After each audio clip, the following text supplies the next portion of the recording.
السلام عليكم ورحمة الله وبركاته. إن الحمد لله نحمده ونستعينه ونستغفره ونعوذ بالله من شرور أنفسنا ومن سيئات أعمالنا. من يهده الله فلا مضل له ومن يضلل فلا هادي له. أشهد أن لا إله إلا الله وحده لا شريك له وأشهد أن محمدا عبده ورسوله وبعد. Terakhir tentang doa Nabi Daud. Nabi Daud oleh Nabi diambil salatnya, maksudnya salat sunat terbaik, puasa terbaik. Kali ini doa, Allahumma inni as'aluka hubbaka wa hubba man yuhibbuka. Ya Allah, aku mohon supaya aku bisa mencintai Engkau, mencintai orang-orang yang mencintai Engkau, dan mencintai amal yang bisa mendapatkan kecintaanmu. Allahumma ja'al hubbaka, ya Allah, jadikan cinta kepadamu lebih aku sukai daripada mencintai diriku sendiri, keluargaku, dan wa minal ma'il barid, air yang dingin. Ya, panjang lebar beliau bahas di sini. Sekarang kita masuk 1491.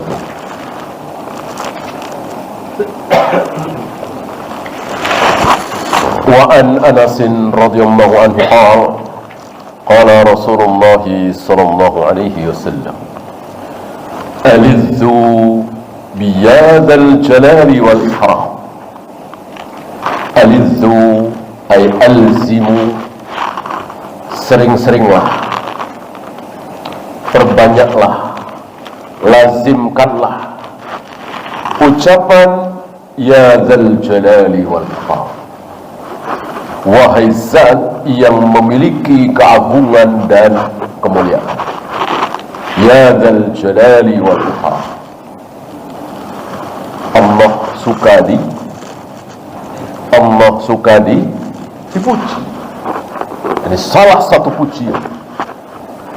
Bahkan ada ucapan sebagian a'imah, Asmaul A'zam, salah satu nama besar, Asmaul A'zam, Al-Ismul A'zam.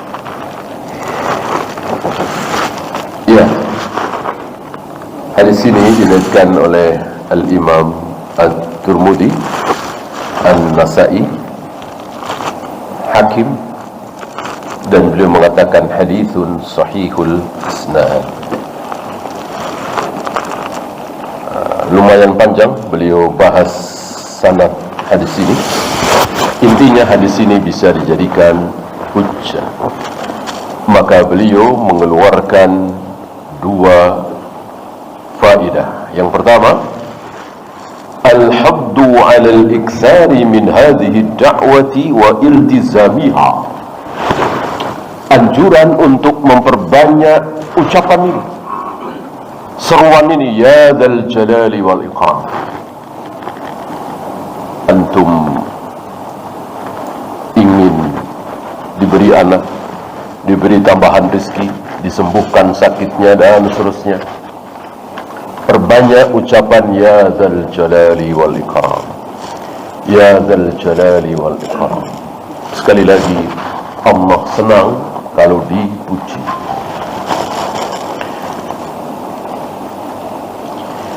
Kemudian hadza du'a'u yashmalu ismun min asma'illah. Doa ini mencakup atau salah satu nama di antara nama-nama Allah. Tadi Al-Ismul A'zam, nama terbesar. Walakinnahu yashmalu jami'a sifatir rububiyyati wal uluhiyyah. Bahkan ini mencakup seluruh sifat-sifat Allah yang rububiyah dan yang uluhiyah. Padahal cuman mungkin setengah detik, tidak sampai satu baris. Ya dzal jalali wal ikram, ya dzal jalali wal ikram, mengandung tauhid rububiyah dan uluhiyah. Ya. Oleh karena itu kita tidak usah mengarang-arang sendiri. Kita tidak usah menggubah doa sebagaimana para penyair, para pujangga sering menggubah, membuat kalimat-kalimat. Tidak usah. Cukup apa yang dicontohkan oleh Nabi SAW. Itu wahyu. Ya.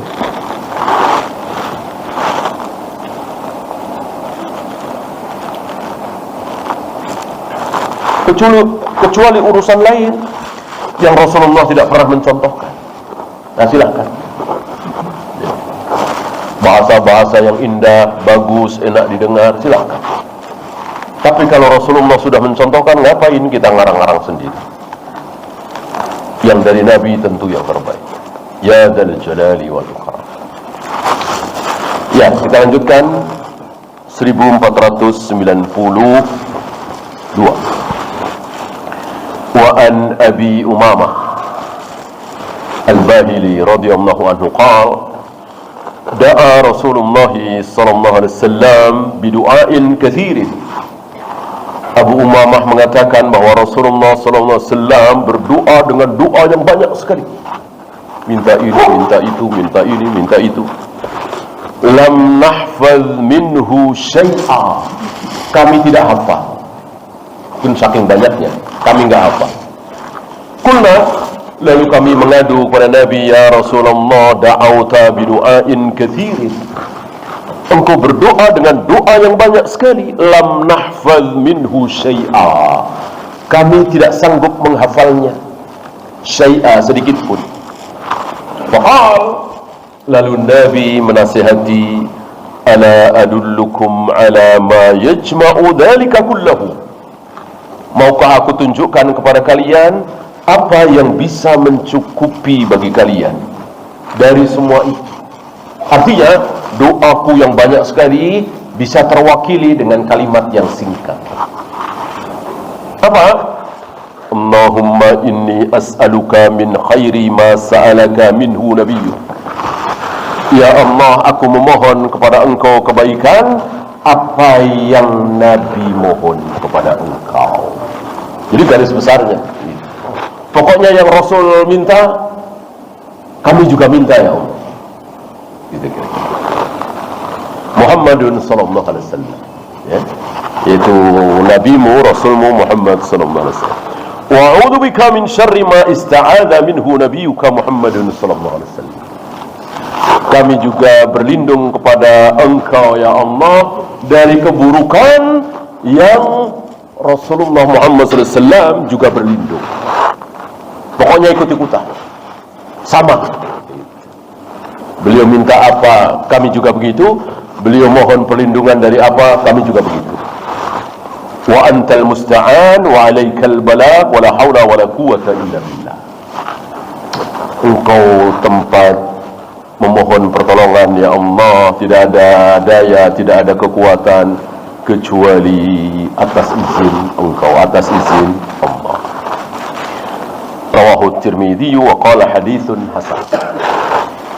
Kata Al-Imam At-Tirmidzi, hadis ini hasan. Tapi kata Salim Al-Hilali, hadis ini dhaif. Hadis ini dhaif. Di mana letak kedhaifan? Beliau katakan li'anna fihi Laits bin Abi Salim. Karena di dalam syaratnya ada seseorang bernama Laits bin Abi Salim. Dia ini dhaif likhtilatatihi wa tadlisihi, karena ikhtilat itu campur aduk hafalannya, dan tadlis, sering mentadlis. Tadlis itu kata para ulama saudaranya. Tadlis itu saudaranya apa? Kalau tidur kan saudaranya mati. Kalau tadlis saudaranya apa? Saudaranya bohong. Saudaranya bohong itu tadlis.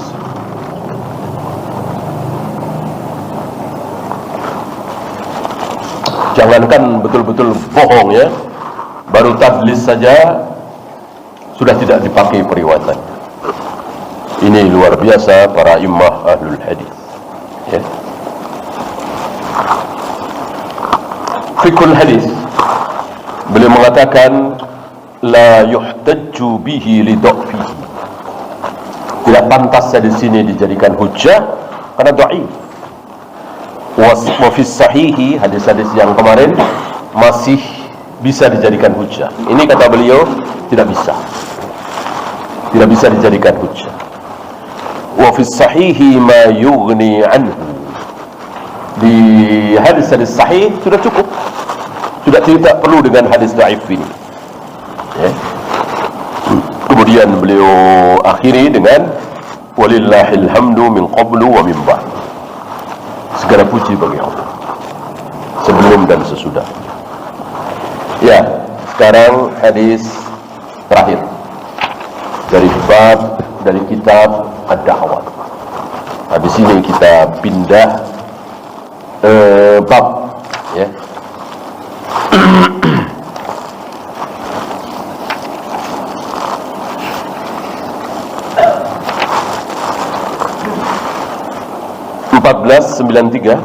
Wa an Ibni Mas'ud radhiyallahu anhu qala, dari Ibnu Mas'ud dia mengatakan kana min du'ai Rasulullah sallallahu alaihi wasallam, salah satu doa Rasulullah sallallahu alaihi wasallam adalah Allahumma inni as'aluka mujibati rahmat, ya Allah, aku memohon kepada Engkau apapun yang mendatangkan rahmat-Mu. Ucapan, perbuatan, diam, pokoknya mendatangkan rahmat-Mu ya Allah, aku memohon. Wa azaima maghfiratik, dan menyebabkan ampunan-Mu. Jika ada sebuah ucapan, jika ada sebuah perbuatan kok menyebabkan dosa-dosaku diampuni, aku mohon itu ya Allah. Apa misalnya? Banyak sekali. Dari satu solat ke solat berikutnya menghapus dosa. Dari satu Jumat ke Jumat berikutnya menghapus dosa. Dari satu umrah ke umrah berikutnya menghapus dosa. Allah Maha Pengampun, maka diberi amalan-amalan yang bisa menghapus dosa. Salat duhur berjamaah, habis itu berbuat dosa, lalu salat asar diampuni. Habis asar berbuat dosa, lalu salat maghrib diampuni, dan begitu seterusnya. Salat Jumat, Sabtu, Ahad berbuat dosa, Senin, Selasa, Rabu, Kamis, salat Jumat lagi diampuni. Dari satu Jumat ke Jumat berikutnya. Dari satu umrah ke umrah berikutnya, umrah 2010. Habis itu tentu kan, nggak mungkin kita tidak berbuat dosa. 2011, 2012, 2013, 2017 umrah lagi, diampuni, dan begitu seterusnya. Bahkan haji dan umrah disebut secara khusus. Barang siapa yang pulang dari haji dan umrah tidak rafas, tidak fasik, tidak berbuat rafas, kekejian, dan tidak berbuat fasik, maka faraja'a kayaumi waladathu ummu, dia pulang ke negerinya, dia pulang ke rumahnya dari haji, dari umrah itu seperti bayi yang baru dilahirkan oleh ibunya, tanpa dosa.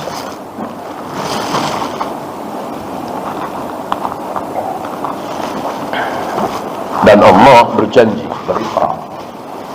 mengampuni orang-orang yang sedang wukuf di Arafah. Bahkan ada riwayat Allah turun di situ. Allah turun di situ.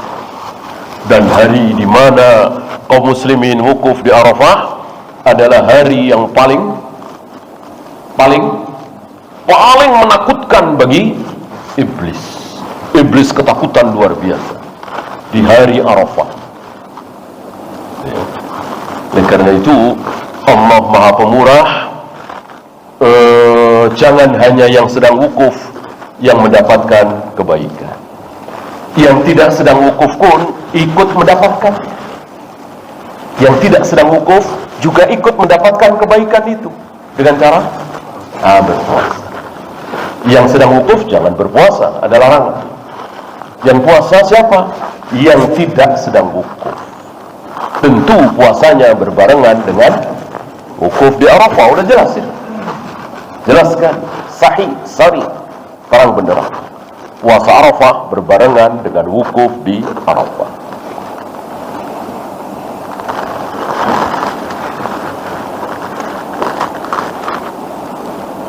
Wassalamata min kulli ithmin, dan selamat dari segala dosa. Jika ada perbuatan, ucapan dan lain-lain yang menyebabkan diampuni dosa, aku mohon ya Allah. Ini maksud doa. Wal ghanimata min kulli birrin, dan menyebabkan kebaikan-kebaikan. Wal fawza bil jannah, dan menyebabkan keberuntungan, yaitu masuk surga. Wan najata minan nar, dan menyebabkan selamat dari neraka. Rawahul Hakim Abu Abdullah wa qala hadithun sahihun ala syarti Muslim. Beliau mengatakan hadis ini riwayat Hakim, dan beliau mengatakan hadis ini sahih atas syarat Muslim, bukan syarat Bukhari. Apalagi Bukhari Muslim, kan ada 3 syarat. Syarat Bukhari Muslim, syarat Bukhari saja, dan syarat Muslim saja. Fikul hadis, beliau mengatakan dhaifun jiddan. Kalau tadi dhaif saja, ini dhaifun jiddan, dhaif sekali, sangat dhaif sekali. Dhaifun jiddan, bisa masuk, bisa turun ke derajat maudhu. Maudhu sering diterjemahkan dengan palsu, artinya tidak dipakai, tidak dianggap.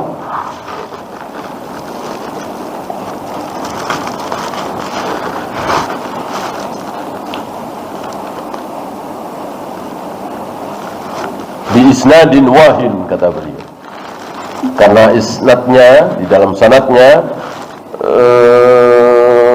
ada kesalahan. Siapa? Beliau mengatakan Hamid Al-A'raj. Ini matruk, kata beliau, sebagaimana yang dikatakan oleh Daruqutni, Abu Zur'ah, Al-Zahabi, dan lain-lain. Fikrul hadis, beliau mengatakan dhaifun jiddan, la yufrahu. Dhaif sekali, tidak pantas dijadikan hujjah, tidak bergembira, tidak berbahagia kita dengan hadis ini.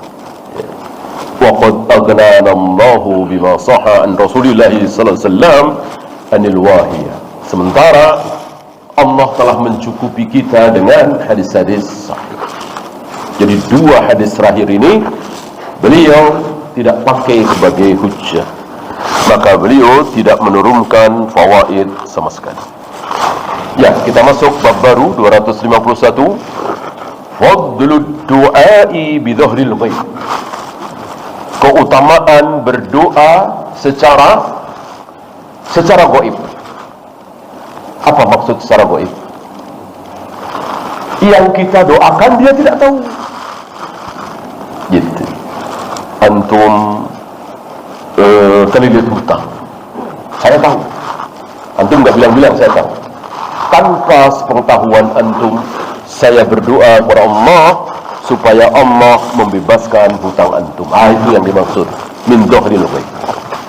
Ini doa cepat dikabulkan oleh Allah, sangat cepat dikabulkan oleh Allah.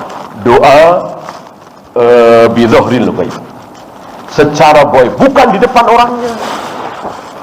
bukan di depan orangnya. Tentu boleh saja mendoakan orang di depan orang, nggak ada salahnya, tidak bid'ah. Tapi ketika kita mendoakan si fulan, sementara fulan nggak tahu kalau kita mendoakan, ini dia. Bahkan apa kata malaikat? Apa kata malaikat? Gantian malaikat mendoakan kita. Ya, saya mendoakan antum supaya sembuh dari penyakit. Saya pun sakit, maka malaikat mendoakan saya. Ya. Inilah kaum muslimin saling mendoakan.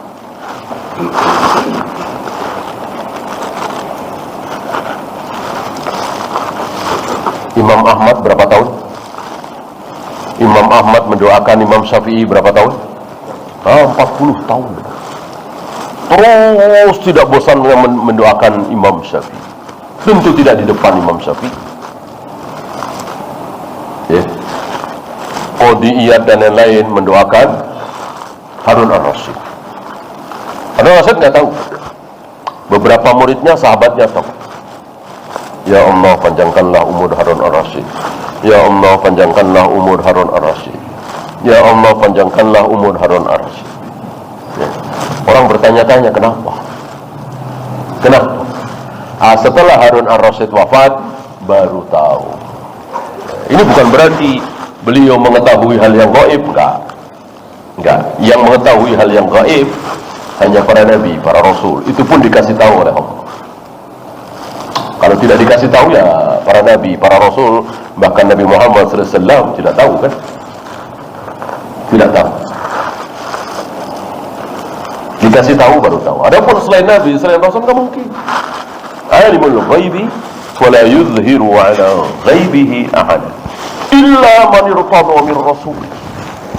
Hanya Allah yang mengetahui hal yang gaib, dan Allah tidak beritahukan hal yang gaib itu kepada yang lain illa man irtada min rasul, kecuali kepada nabi-nabi, kepada rasul-rasul yang diridhoi.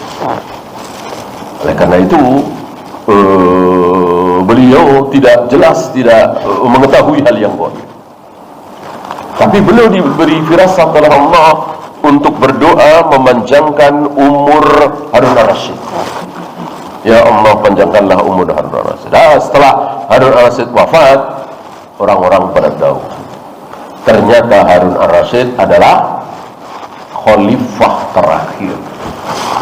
Khalifah terakhir yang bermanhaj salaf, yang bermanhaj ahlus sunnah. Terakhir. Pertama siapa? Itu Abu Bakar. Abu Bakar, kemudian Umar, kemudian Utsman, kemudian Ali, kemudian Muawiyah. Terus sampai Umar bin Abdul Aziz, ganti dinasti sampai kepada Harun Ar-Rasyid. Itu semuanya ahlu sunnah. Tidak ada yang bukan ahlu sunnah. Kejam, bengis, ada, tapi tetap ahlu sunnah. Apa istilahnya, hidupnya mewah, kaya raya, ada, tapi tetap ahlu sunnah. Yang terakhir adalah Harun Ar-Rasyid. Pengganti Harun Ar-Rasyid siapa? Khalifah Al-Ma'mun. Ini khalifah pertama yang bukan ahlu sunnah, yang menyimpang dari salafi, terkena syubhat ahlul kalam, mu'tazilah, falasifah. Ini firasat. Ya. Ini dia, kaum muslimin saling mendoakan bidhahril ghaib, tidak harus di depan orangnya. Saya bacakan syarah yang ditulis oleh beliau. Al-muslimu akhul muslim. Seorang muslim itu menjadi saudara dari muslim yang lain. Yahfaduhu fi ghaibatihi, menjaga ketika gaib. Jadi bukan mengumbar aibnya, menampakkan dosa-dosanya di hadapan orang lain, mentang-mentang kita tahu. Tidak sanggup menyetop berita itu. Dengar, sampaikan. Dengar, sampaikan. Dengar, sampaikan. baiknya dan alangkah kuatnya orang yang mendengar berita tentang dosa aib, dengar berhenti di situ. Dengar berhenti di situ. Alangkah hebatnya. Orang seperti ini insyaAllah nanti akan ditutup aibnya oleh Allah. Allah tentu tahu aib dia, Allah maha tahu kan. Tapi Allah doang yang tahu. Yang lain Allah rahasiakan. Sehingga bagaimana Nabi mencontohkan dengan badannya. Ya. Oh, ada seorang yang dipanggil oleh Allah di padang mahsyar tadi, disuruh baca catatan amalnya penuh dengan keburukan, mungkin berzina, minum khamr, segala maksiat banyak sekali. Tapi Nabi menggambarkan dengan menutupkan badannya, seolah Allah menutupi tulisan itu. Nggak ada yang tahu kecuali Allah dan dia. Dan Allah mengatakan seperti itu, tidak ada yang tahu aibmu ini, kemaksiatan, kecuali aku dan engkau. Lalu diampuni oleh Allah dan masuk surga. Kenapa? Karena dia pintar sekali menutup aib saudaranya. Jangankan orang lain, istrinya aja nggak tahu. Jangankan orang lain, suaminya aja nggak tahu. Biasanya suami istri sebelum tidur kan suka ngobrol gitu. Disitulah setan masuk. Seolah ada perkecualian. Gibah itu nggak boleh kecuali sama istrinya doang. Saya gitu. Ya, mana ada perkecualian? Mana dalil? Mana ayat? Mana hadis? Bahwa gibah haram kecuali di hadapan istri, di hadapan suami? Nggak ada perkecualian. Maka tidak boleh. Kita harus tahan mulut kita di hadapan istri. Istri menahan, jangan sampai suami tahu. Kalau itu bisa, kuat. Tidak ada perkecualian. Hari ini talbisul iblis, seolah ada perkecualian. Tidak boleh mengumbar aib manusia, tidak boleh memberitakan keburukan orang kecuali wartawan. Seolah wartawan boleh, apalagi wartawan resmi, wartawan resmi pemerintah, corong pemerintah atau media yang besar, seolah boleh. Ya. Walaupun pakai singkatan-singkatan, tapi apa itu cluenya terlalu jelas ya. Menteri dalam negeri, ya orang tahu semua ya kan. Menteri luar negeri, orang tahu semua. Gubernur Jawa Barat, Gubernur Jawa Tengah, orang tahu semua. Pakai disingkat. Ya. Ini talbisul iblis. Di negeri yang syariah, yang sunnah, tidak perlu seperti ini. Bahkan tidak perlu rakyat tahu ini dosanya apa sih, salahnya apa sih, kok dihukum mati. Enggak perlu tahu. Enggak perlu. Seperti di Saudi, tiba-tiba dipenggal lehernya di depan masjid. Apakah diumumkan salahnya melanggar pasal sekian begini? Enggak perlu. Udah bunuh, aman. Nah, kita dicekoki faham demokrasi, rakyat harus tahu, harus diumumkan kesalahannya ini, melanggar pasal ini, jadi gaduh.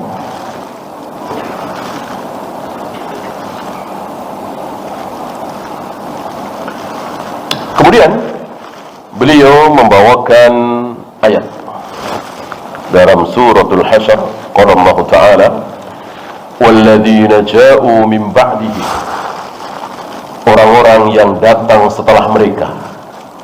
Mereka siapa? Para sahabat. Ya. Yaqulun, mereka berdoa, Rabbana ighfir lana wa li ikhwanina alladhina sabaquna bil iman. Ya Allah, ampuni kami. Ampuni saudara-saudara kami yang telah mendahului kami beriman. Kami belum beriman, kami belum lahir, mereka sudah beriman. Gitu. Para tabi'in belum lahir, para sahabat sudah beriman. Para tabi'ut tabi'in belum lahir, tabi'in sudah beriman. Dan begitu seterusnya. Ini didoakan. Bukan malah caci maki, menjelek-jelekkan, membahas aibnya. Maka para ulama ahlus sunnah malas, nggak mau membahas perseteruan antara Ali dan Muawiyah. Sudah, dua-duanya manusia, dua-duanya bukan malaikat. Jika masing-masing punya dosa, punya aib, ya wajar. Akhirnya terjadi apa yang terjadi, yaitu perang. Sudah selesai, fitnah itu sudah selesai, ya, dan sudah didamaikan oleh Allah dengan diserahkannya kekhalifahan oleh Hasan kepada Muawiyah. Selesai. Maka para imam mengatakan sebagai amul jamaah, tahun jamaah, tahun persatuan, udah selesai. Kenapa mesti dibahas lagi? Terutama yang mencaci maki Muawiyah, yang mencaci maki Ali bin Abi Thalib, jarang sekali ya, paling khawarij. Kebanyakan yang dicaci maki Muawiyah. Padahal dua-duanya sahabat, dua-duanya sholat di belakang Nabi, jihad bersama Nabi. Bahkan ada doa Nabi, doa khusus Nabi untuk Muawiyah, Allahumma ja'alhu hadiyan mahdiyan. Maka menjelek-jelekkan, mencaci maki Muawiyah haram, dosa besar.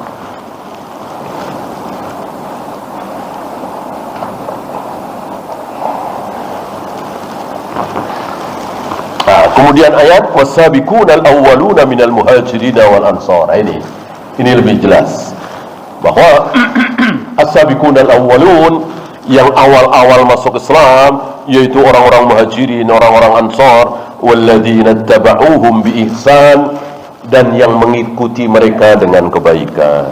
Siapa? Siapa lagi kalau bukan tabi'in?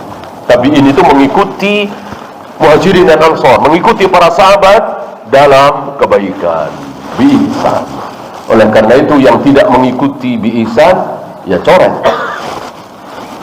bukan termasuk tabi'in, walaupun bertemu dengan sahabat, ya, walaupun bertemu dengan sahabat. Kan ada beberapa yang bertemu dengan sahabat tapi terkena syubhat. Tidak semua yang bertemu dengan sahabat itu manhajnya selamat. Ada yang bertemu dengan sahabat tapi sesat, ya. Yang dikejar-kejar, dibantai oleh Ali bin Abi Thalib, kan berarti ketemu dengan Ali bin Abi Thalib, kan?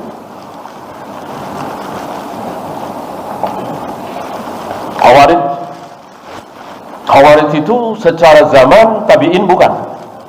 Iya, tabi'in. Orang-orang Khawarij yang pertama kali muncul, Khawarij generasi pertama secara zaman tabi'in bukan? Iyalah. Muslim ketemu dengan sahabat, kan tabi'in. Apakah dikatakan mereka tabi'in? Tidak, karena tidak mengikuti kebaikan para sahabat. Para sahabat tidak pernah mengatakan pelaku dosa besar kafir. Mereka mengatakan kafir, berarti nggak mengikuti manhaj sahabat, kan? Para sahabat tidak mengkafirkan pelaku dosa besar. Khawarij mengkafirkan pelaku dosa besar. Berarti Khawarij ini tidak mengikuti manhaj sahabat, maka tidak dikatakan sebagai tabi'in, cuman secara zaman, ya. Nah, begitu juga salaf. Salaf itu secara zaman dan secara manhaj. Salaf secara zaman, ya 3 generasi itu, sahabat, tabi'in, atba'ut tabi'in. Adapun salaf secara manhaj sampai hari ini ada, sampai nanti bertemu dengan Imam Mahdi, bertemu dengan Nabi Isa, ada.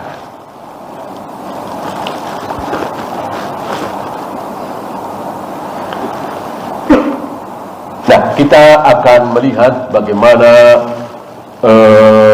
penilaian para ulama terhadap ayat ini. Saya bacakan. Yang pertama, istanbatul Imam Malik. Imam Malik beristimbat, mengambil hukum dari ayat tadi, min hadhil ayat, anna ar-rafidi alladhi yasubbu as-sahaba laysa lahu min ma'il fai nasib. Rafidah yang mereka mencaci maki para sahabat tidak berhak harta fai.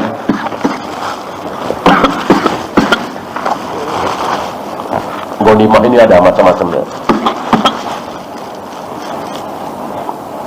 Apa yang didapat dari harta orang-orang kafir ada beberapa macam. Salah satunya fa'i. Orang-orang Rafidah tidak berhak, walaupun mereka menyatakan dirinya sebagai muslim. Kenapa? Li'adami ittisafihi bima madahallahu bihi haula'i fi qawlihim Rabbana ighfir lana wa li ikhwanina alladhina sabaquna bil iman. Karena orang-orang Rafidah enggak ada yang berdoa seperti ini. Ya Allah, ampuni kami dan ampuni pendahulu-pendahulu kami yang lebih dulu beriman daripada kami. Siapa? Ya tentu sahabat. Ada Abu Bakar, ada Umar, ada Aisyah, ada Abu Hurairah. Mereka berdoa seperti itu? Enggak mau. Enggak mau. Abu Bakar dicaci maki, Umar dicaci maki, Aisyah dibilang wanita lacur, Abu Hurairah dibilang pembohong. Itu kan yang keluar dari mulut Rafidah. Maka tidak berhak. Gitu. Kan harta fa'i itu setelah mengucapkan ini kan, Rabbana ighfir lana wa li ikhwanina alladhina sabaquna bil iman. Ya Allah, ampunilah kami dan ampuni saudara-saudara kami yang lebih dulu beriman daripada kami. Siapa lagi kalau bukan sahabat? Kan Rafidah itu setelah sahabat. Sebagian bertemu dengan sebagian sahabat. Dengan Abu Bakar tidak bertemu, dengan Umar tidak bertemu, dengan Utsman sepertinya tidak bertemu, dengan Ali dan yang setelahnya. Nah, kalau mereka tulus mendoakan seperti ini, ya mereka tidak jadi Rafidah. Ya, tidak jadi Rafidah. Inti Rafidah adalah mencaci maki, menjelek-jelekkan sahabat. Inti Rafidah adalah tidak meyakini bahwa Al-Quran itu yang sekarang ini benar hak. Al-Quran yang benar nanti 3 kali lipat dari Al-Quran Ahlus Sunnah, dari Al-Quran kalian, kata mereka. 18.000 ayat kira-kira. Mushaf Fatimah. Ada ustaz cerdas ya, ketika ditantang debat oleh Rafidah. Ustaz itu sebelum mulai bertanya, sebelum kita berdebat, saya mau nanya, menurut anda apakah Al-Quran ini asli? Dijawab oleh mereka, asli. Dijawab oleh orang-orang Rafidah itu asli ya. Kata Ustaz ini, kalau begitu anda bukan Syiah ya. Saya nggak mau, saya mau debat sama orang Syiah. Anda bukan Syiah, bukan Rafidah ya. Karena Rafidah mengatakan Al-Quran enggak asli, sudah dirubah-rubah oleh Abu Bakar dan Umar ya. Nah itulah kebenaran itu ya, bisa mematahkan dengan begitu mudah. Ada lagi, saya lupa namanya, ketika ini dulu ya, dulu sekali.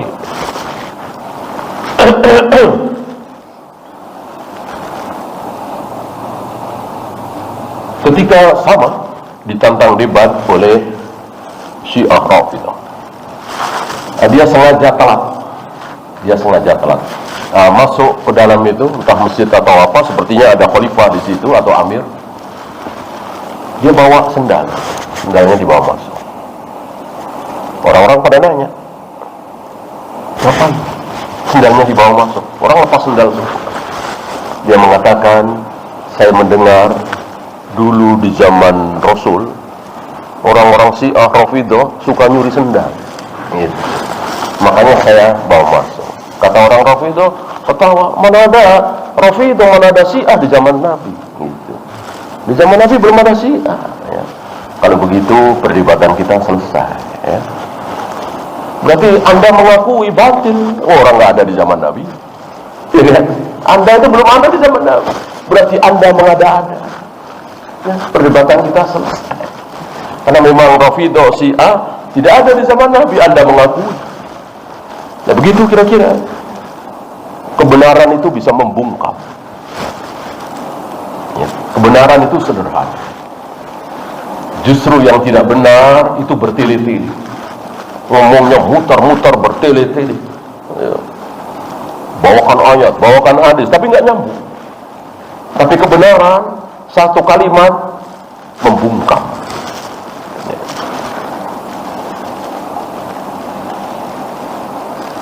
Orang yang merayakan Maulid Nabi kan banyak sekali dalilnya. Ayat ini, hadis ini. Dibungkam, dihancurkan, dipatahkan hanya oleh satu pertanyaan. Apakah Rasulullah tahu kalau Maulid Nabi itu baik? Mau jawab apa? Jawab tahu salah, jawab nggak tahu lebih salah. Nah itulah kira-kira. Ya. Antara mereka membawakan ayat ini, hadis ini, muter-muter dan nggak ada yang nyambung, dipaksa sampai membawa dalil bahwa merayakan Maulid Nabi itu dalilnya Rasulullah hari Senin, kan hari lahir beliau berpuasa. Ketika beliau ditanya, kenapa engkau hari Senin berpuasa ya Rasul? Nabi menjawab, karena hari Senin adalah hari kelahiranku. Mereka beristidlal dengan jawaban Nabi ini bahwa tuh Rasulullah merayakan hari kelahirannya. Dalil ini menampar wajah mereka sendiri, menampar hujah mereka sendiri. Sejak kapan merayakan sebuah hari pakai puasa? Di mana-mana merayakan sebuah hari itu dengan senang-senang, makan enak, minum enak, pakaian bagus, Idul Fitri, Idul Adha. Hari raya itu haram berpuasa. Hari raya merayakan sebuah hari tidak dengan berpuasa, justru dengan makan-makan. Ya, silakan azan dulu. Sallallahu ala Muhammadin sallallahu alaihi wasallam wa akhiru da'wana alhamdulillahi rabbil